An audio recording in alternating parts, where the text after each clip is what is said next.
राम बात कर लूँ कि इसके बाद जब आप फ्री हो जब आप ये फ्री हो लाइए। आज आपने जो कैबिनेट मंत्री अनिरुद्ध सिंह है उनसे मुलाकात की है, अपना ज्ञापन दिया है, क्या उसमें मांगे रखी हैं और आगे की क्या रणनीति रहेगी? मैं प्रेस के बंधु जितने भी आप लोग हैं, आपका बहुत आभारी हूँ कि हर वक्त पे आप जो हमारी डिमांड है सरकार के सामने उठाते हैं। आपके माध्यम से मैं ये कहना चाहता हूँ कि मैं Himachal Pradesh pensioner welfare association का स्टेट प्रेसिडेंट हूँ और हमारे हिमाचल प्रदेश में तकरीबन 2 लाख के करीब पेंशनर है। 1 तारीख को हमारी जो यहाँ एक प्रेस कॉन्फ्रेंस थी, मीटिंग भी हुई थी यहाँ पे, उसमें हमने ये डिसाइड किया था कि हिमाचल प्रदेश के पेंशनरों में बड़ा भारी आक्रोश है, बड़ा भारी रोष है, क्योंकि ये इतिहास में पहली बार हुआ है कि हिमाचल प्रदेश के पेंशनरों को जो पेंशन है कभी 10 तारीख को मिल रही है और अभी आदेश 9 तारीख की है। पिछले महीने की पेंशन हमारे को 10 तारीख को मिली और जो एम्प्लॉयज़ को 5 तारीख को मिली, पर माननीय मुख्यमंत्री जी ने एम्प्लॉयज़ को इस महीने 1 तारीख को सैलरी दे दी, पर पेंशन के लिए आदेश 9 तारीख की है। इसमें हिमाचल प्रदेश के जितने भी पेंशनर हैं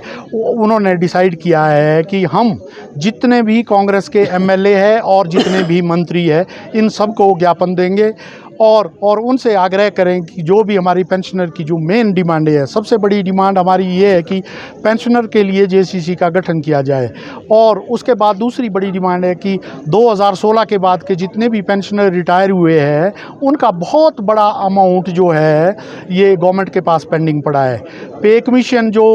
2016 के बाद लागू हुआ है उसमें जो पेंशनर 1/1/16 के बाद के हैं और फरवरी 22 तक के हैं उनका तकरीबन एवरेज एक पेंशनर का जो है 8-8, 10-10 लाख रुपया पेंडिंग पड़ा है। और उसके अलावा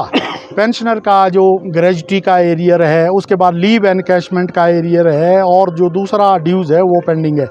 हमने उस टाइम ही माननीय मुख्यमंत्री को बोला था कि आप जो ये अगर आप इकट्ठा नहीं दे सकते तो फेज मैनर में दो, पर इन्होंने ये बात नहीं सुनी। इसके अलावा 12% जो डीए है पेंशनर का वो ड्यू है और केंद्र ने तो अभी 3% और भी दे दिया है। तो उसी कड़ी में हमने ये बोला था। और एक जो और दूसरी बड़ी बात है कि मेडिकल जो बिल है पेंशनर को करोड़ों के हिसाब से पेंडिंग पड़े हुए हैं, वो नहीं मिल रहा। और अब तो नौबत ये आ गई कि जो पेंशन है 1 तारीख के बजाय 9 तारीख को मिल रही है। वो सीनियर सिटीजन है, बुजुर्ग है, उनको अपने दवाई के लिए पैसे चाहिए और दूसरी चीज़ों के लिए पैसे चाहिए, पर इतना बड़ा आक्रोश है पेंशनर की माननीय मुख्यमंत्री अभी समझ नहीं रहे। तो इसलिए हमने बोला कि अभी मेमोरेंडम देंगे, इसके बाद माननीय जितने भी हमारे विधायक है और मंत्री है उनका घेराव किया जाएगा अगर फिर भी हमारी बात जो नहीं मानी। तो उसी उपलक्ष्य में आज हमने माननीय मंत्री जो थे अनिरुद्ध सिंह जी थे वो आज इनको यहाँ पे ज्ञापन सौंपा है। क्या आश्वासन मिला इनसे, क्या सकारात्मक तरीके से बात सुनी गई? इन्होंने माननीय मंत्री जी के हम आभारी है, इन्होंने हमारी बात सुनी और इन्होंने ये बोला है कि ये बड़ा सेंसिटिव इशू है, बड़े दिनों से जो है आपकी जो डिमांड्स है ये डिमांड्स नहीं करूँगा, जो हमारे राइट है जो इसको हम जैसे ही माननीय मुख्यमंत्री शिमला में आते हैं मैं उनसे बात करूँगा। और तब इन्होंने हमें ये आश्वासन दिया कि हम आपकी जो ये डिमांड है माननीय मुख्यमंत्री के सामने रखेंगे और उसके निवारण के लिए पूरी कोशिश करेंगे। आपने ये भी कहा था कि पार्टी अध्यक्ष रहते उन्होंने पैरवी की थी तब पेंशनरों की, अब क्या सबसे बड़ा मुद्दा तो यही है। माननीय मुख्यमंत्री जो आज 2015 में ये कांग्रेस पार्टी के ये प्रेसिडेंट बने थे और उस टाइम यहाँ जो चीफ मिनिस्टर थे राजा वीरभद्र सिंह जी थे, उस टाइम भी ये बात हो रही थी कि पेंशनर के लिए जो जेसीसी का गठन वो जल्दी नहीं हो रहा था। उस टाइम इन्होंने ये मीटिंग की थी पेंशनर्स की और यहाँ से माननीय मुख्यमंत्री जी तत्कालीन मुख्यमंत्री जी को चिट्ठी लिखी थी और ये बोला था कि पेंशनर की जल्दी जेसीसी कराएंगे और उस टाइम जेसीसी भी हो गई थी, राजा वीरभद्र ने जेसीसी कराई थी। पर आज तो ये खुद मुख्यमंत्री की कुर्सी पे बैठे हैं, तो क्या अब आज ये वो बातें इनको याद नहीं है जो वायदे ये उस टाइम एज ए प्रेसिडेंट करते थे, तो क्या ये चीज़ें अब ये भूल गए? पर इसके अलावा भी दूसरी जो बड़ी बात है, अगर स्टेट के ऊपर कोई फाइनेंशियल ऐसी कोई दिक्कत है, हमने पहले भी बोला था पेंशनर से ये जो बोल रहे हैं इनके जो अधिकारी है, खास करके जो सेक्रेटरी फाइनेंस, चीफ सेक्रेटरी वगैरह जो बड़े बड़े अधिकारी है, गुमराह कर रहे हैं इनको। ये बोल रहे हैं कि अगर पेंशन 1 तारीख को नहीं मिलेगी तो इसमें से 1,30,40 लाख का जो है इसका बेनिफिट होगा स्टेट में, ये जो इनका है। तो हम ये कहना चाहते हैं अगर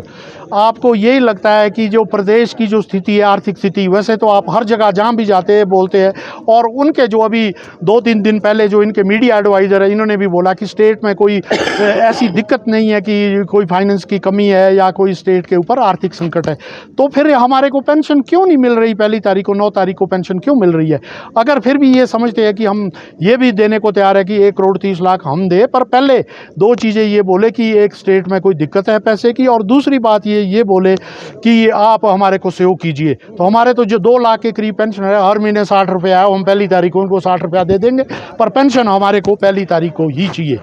आगे डीए की जो किस्तें, आगे त्यौहार आ रहे हैं, दिवाली आ रही है, दशहरा आ रहे हैं, इतने जितने लोग हैं, हम कैसे जो सबसे बड़े हिंदुओं के जो 2 त्यौहार है, दिवाली और दशहरा इसी महीने आ रहे हैं, हम तो जो पेंशनर है और जो उनके बच्चे हैं वो भूखे हैं। आज तक भी हमारे को जो पेंशन नहीं मिली, हम दवाई के लिए जो है अपना जो है पैसा नहीं जुटा पा रहे, और आगे उन बच्चों को, और जो हमारे बच्चे हैं यार, हमारे जो अब तो बोलेंगे पोते हैं, जो बच्चे हैं, उनको किस तरह हम पैसे देंगे और किस तरह वो हमारे जो ये त्यौहार है इनको मना पाएंगे।